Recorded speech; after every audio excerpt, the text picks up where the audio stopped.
Hi, Riju. It's strange to be doing a chat like this, right?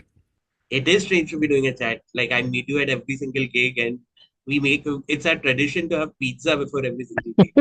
So yeah, Yeah, and pizza then we is, get so stuffed.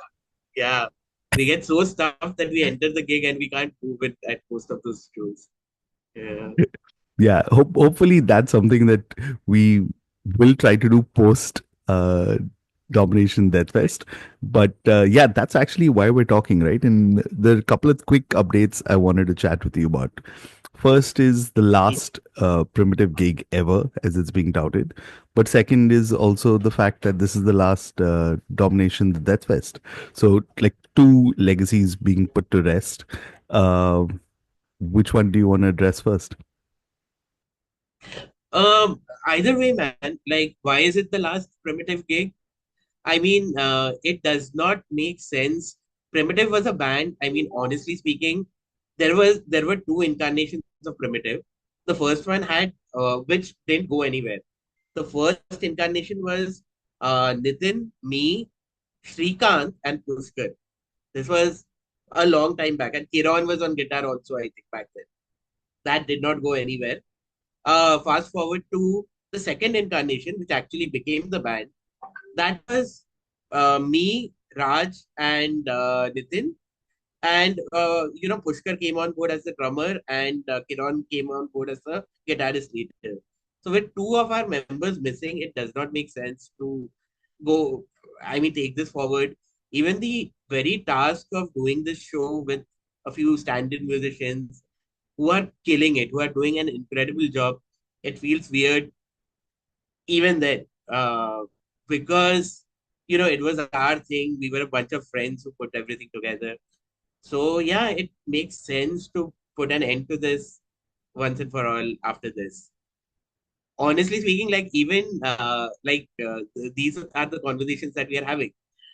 We have some t-shirts and we want to put them on sale at the show, and we are like, okay, so who gets Nitin's share and who gets Rajesh share?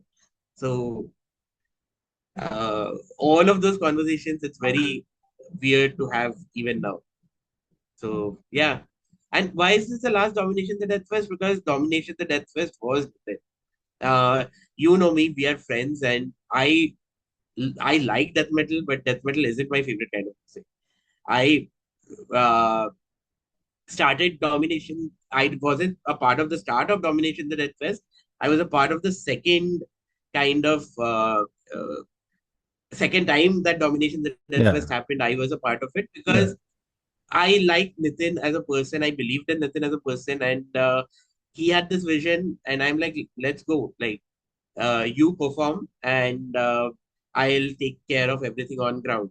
Similarly, I came up with a concept for a show called Metal at the Tavern, and the whole idea was that he will be on ground and I will perform. So that was a period that there was a lull. I mean, now we are spoiled for choice. We have stables, we have antisocial. You remember better than ever. And there was a time when, other than Thane, there was nothing happening, right? For a brief period of time. I think the Blue Frog was still there, but they weren't doing metal shows as frequently as then. So yeah, man. So Domination the Death Fest without Nitin Rajan is criminal, but I think we can still say let's do it one last time and end. Wow. You brought back memories. And thanks, first of all, for sharing all of that, right? Because I don't think I've gone as much to Thane as I did during that period that you're talking. And when I was thinking about it in the last, like, I don't know, 4 or 5 years, I haven't been to Thane much at all. So I guess you're to blame. But yeah, it's kind of beautiful that you're kind of putting it right there because I think, like, especially with Indian bands, and if I have to be honest, we kind of struggle with, I'm talking the scene in general, right? Because we, again, still relatively younger compared, like, say, for example, you have an international musician pass away, you have like certain precedent and stuff like that. And I remember like a conversation because Nitin passed away first and just trying to figure, and this was also like very precarious times, so to say, right? During COVID years also. So, you couldn't meet together, you couldn't kind of too. So I think the gig is like a fitting way to kind of say goodbye to both of them. And I think what better way than a metal gig, so to say, right? Because I think not only Nitin but also Raj, another close friend of ours, we hung out and spent so much time at gigs also, right? Not just outside. Absolutely, and I mean, have to remember it wasn't just those two. I mean, it was those two. They were the two main blows, but Akshay Deodhar was also a good friend of ours, part of the same circle. Krishanu Bora from Wintergate, another guy. I mean, we used to when we talk about the Thane era of gigs, Wintergate came down so many times. We hung out at all the Thane malls and stuff. And the same way that we stuff ourselves before shows now.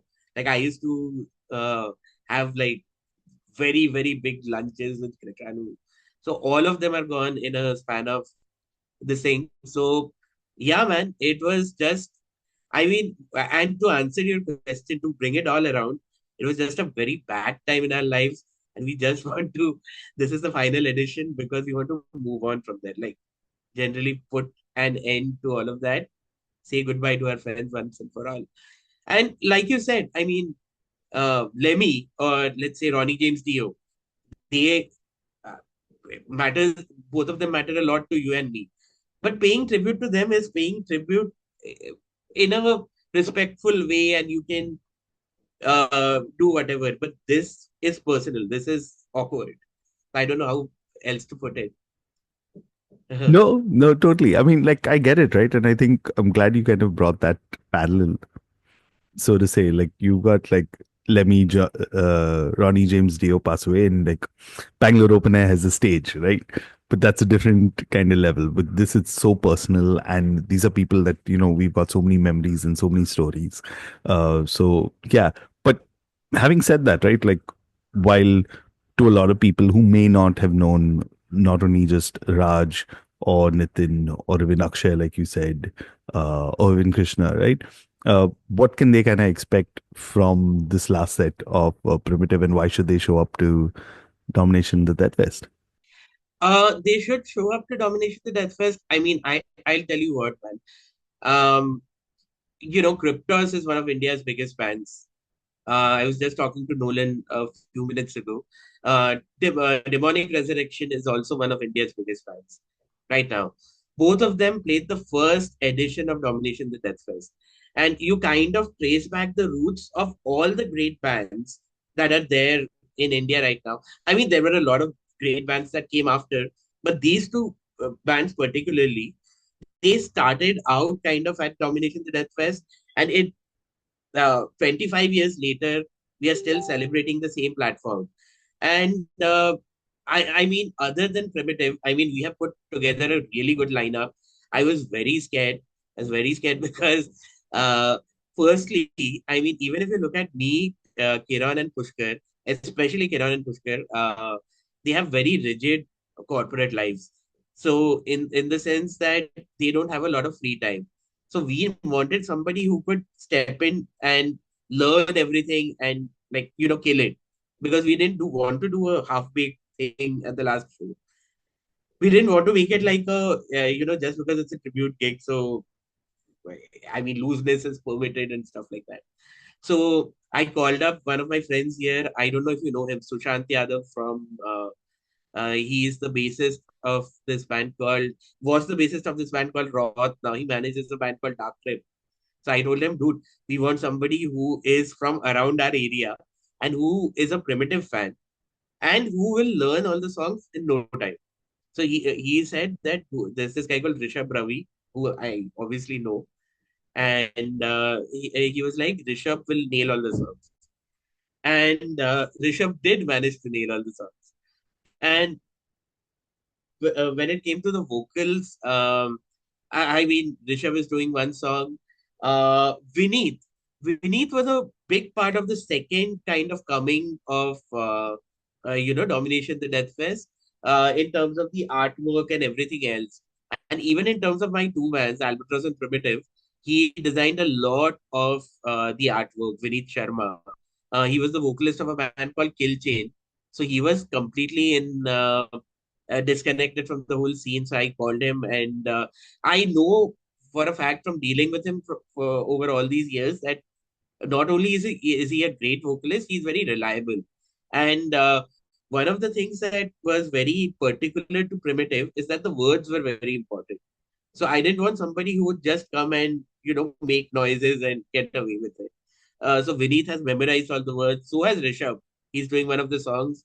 Bipro had a personal relationship with both Nitin and Raj. So yeah, and like he's going to be doing half a song. He's sharing one with Vineet. And yeah, Aditya Barve, of course, Aditya Barve, one of the best vocalists in India right now. And yeah, he will. I think he had a lot of love and respect for Nitin. So that is the lineup we've put together. And if that is not enough, that is just one band. Atmosphere, again, a band with a lot of love and respect for Nitin. I attended one of their jams. They were jamming right before Primitive, and they are great. And I was kind of surprised that Mayank isn't playing with them anymore. They have a female drummer. I think her name is Ananya now. They are absolutely slamming it. Uh, Godless, as you know, is amazing, and they're coming out with an album. This is part of their album tour. They are the highlight of the this thing. And Gutslit, obviously, like they've been dominating the world. So Domination is the right name for the show. Awesome. I mean, as cheesy as that sounds, I think you guys are putting together like a very fitting tribute to all of like the fallen metalheads, right? And I think, going back to your point, I still remember having this chat very vividly with Nitin when he was getting Domination Death Fest back, right? And I was like, why are you doing it? Tell me the stories. And one thing I'll never forget about Nitin was he was one of these guys who collected everything. Like he had this was I think about 12 or 14 years ago, and he had tickets from a show in 1996 that he went to. And like he kind of explained to me why he put together Domination Death Fest, why it was important to him, and the fact that like 25 years later you still have these bands performing. I mean, like I remember reading about this in I think 2003, 2004, because there was like very little access to the internet and information. There was a metal zine called Metal India. And I remember them kind of reviewing and writing about it. So the fact that like I got to be at a couple of these shows and it all came back together was like a huge deal for me. So thanks so much, man. Really appreciate it. I think everyone's hyped if they weren't already for the show. But any last words for anyone who's listening? No, man. I mean, thank you for allowing me to speak about it. I mean, um, this will be. I mean, it sounds heavy, but I am like you said, I'm the MC for the night. We have been joking about it for the last 2 weeks. But yeah, I mean, I'll try and keep it light. It won't get too overwhelming. And yeah, I mean, it, it is a tribute show, but it won't be a funeral. It'll be a party, is the what we'll attempt to achieve. Awesome. So if you haven't already got your tickets, I'm going to leave the link in the show notes. Check it out and see you all with raised horns on Sunday. Cheers, guys.